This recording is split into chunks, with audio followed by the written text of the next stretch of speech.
Welcome to a no-nonsense tutorial on how to withdraw money from Binance to your bank account and how to sell crypto and essentially get that money into your bank. This works here in the UK because ultimately you cannot sell crypto to Great British Pounds via Binance, and it is working. So first things first, open up the app. You'll see I'm on the app right now, and you want to select the wallet section down in the bottom right-hand corner.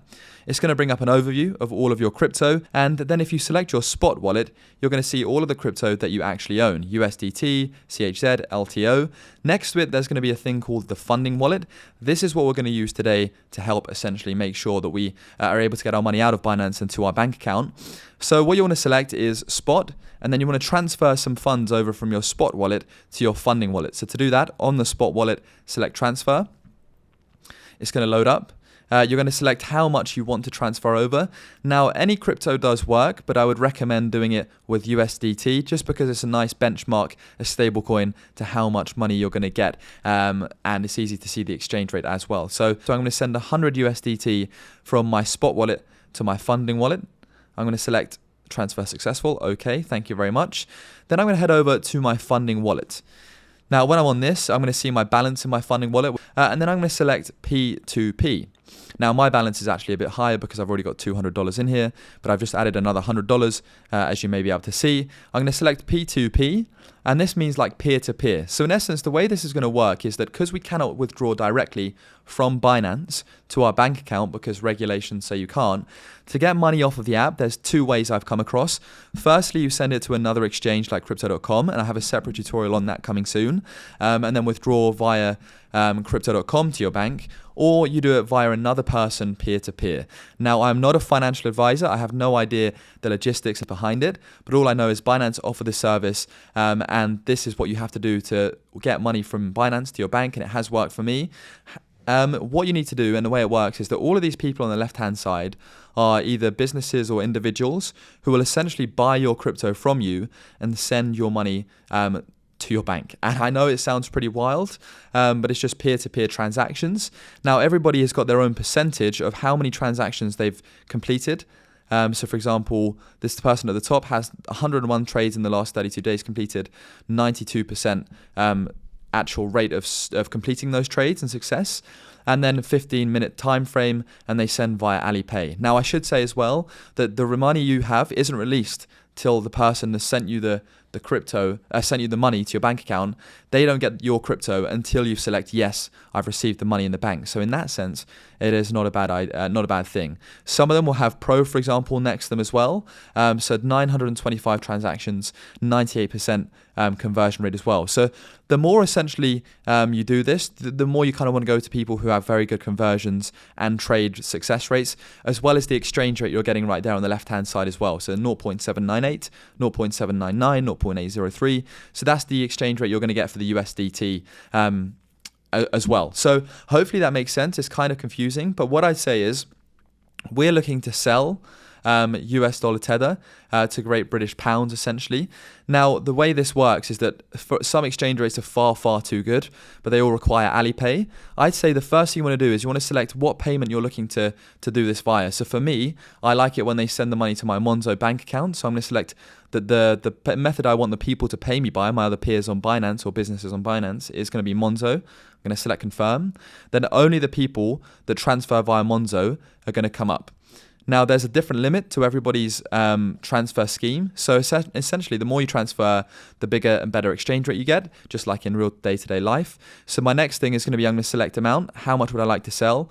I want to sell 100 USDT, which is like, let's say, 90 pounds-ish. So I'm going to select 90.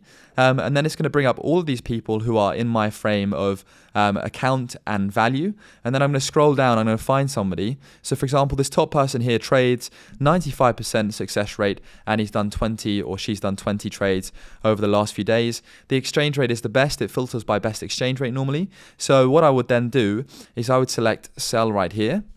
And then I would select how much of my crypto I would like to sell. So you don't want to be on buy fiat because you've got USDT. You want to be on buy crypto. It's going to tell me the limits. It's going to tell me my balance. And then I can type in exactly how much of the USDT I would like to sell.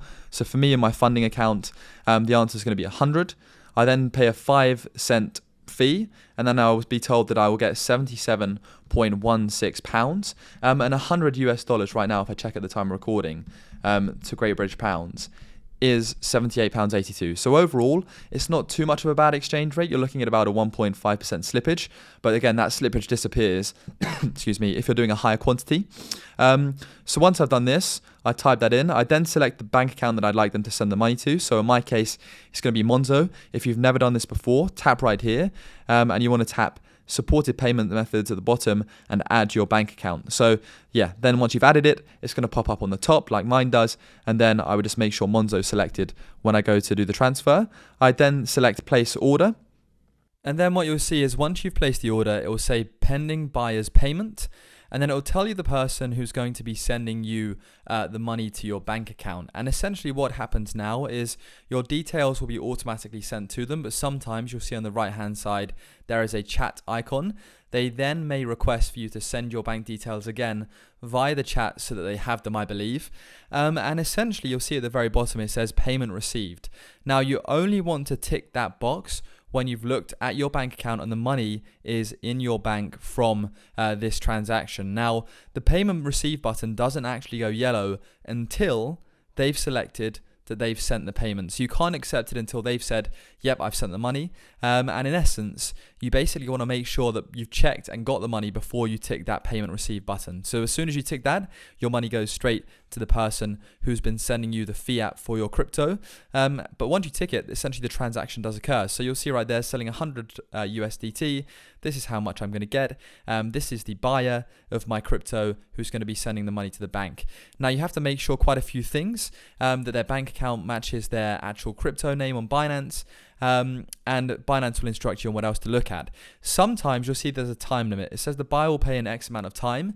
If that time limit expires, and if an hour expires, then the transaction will be cancelled. So that's why I was saying earlier on, you want to make sure that the person you're sending, or the person that's basically buying your crypto from you, has a high completion rate. Otherwise, in some ways, it's a waste of time. It's happened to me a few times before where the money has, or the transaction has not occurred with one specific buyer, and I've had to do the same process again and get a new one. That's typically because I was working with lower amounts of crypto. So right now, I'm just going to make sure that everything is smooth. So on my screen right now, it has changed and it's come up with all of my details, the person who's buying my crypto from me, their real name, and then all of the order information in terms of how much I'll receive. And the bottom button, payment received, has now gone yellow.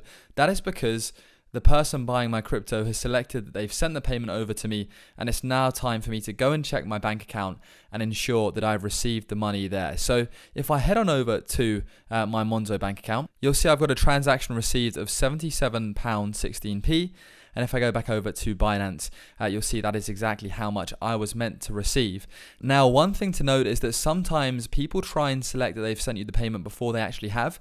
So always be careful of that. And in Binance's terms and conditions, they always say, make sure you always check that they've sent you the money to your bank before you release the payment. So I'm happy now that they've sent me the money. I've seen it in my bank account. I'm going to select payment received. I have verified that the payment has been received. It gives you the final terms and conditions, and then select confirm.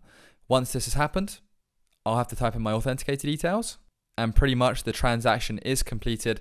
I sold 99.95 USDT for £77.16p. So yes, that is a way to get crypto from Binance to your bank account in the UK, or I guess any other place where you cannot withdraw fiat currency from Binance. So wow, oh wow, what an interesting way of doing it. But I hope that does help you out.